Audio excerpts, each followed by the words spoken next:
This usually comes up when a friend of mine or an old patient of mine messages me and says, Karen, I just had my A1C checked and it's high. It's never been high. I'm freaking out. What's going on? What do I do?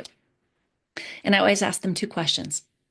Have you been sick in the last 3 months? Like really sick, like the flu, COVID?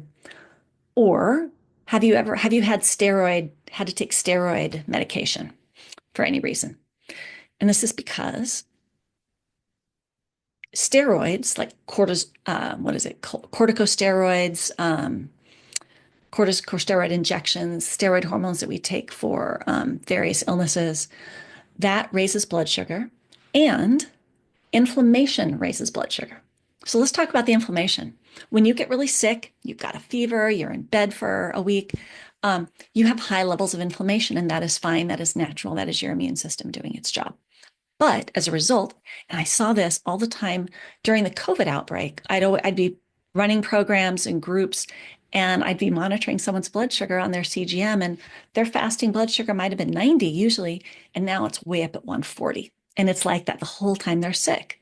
And so imagine that if you had a whole week where your blood sugar was that much, like 50 points higher than it usually is, statistically, you're going to have a high A1C if you test it in the next 3 months.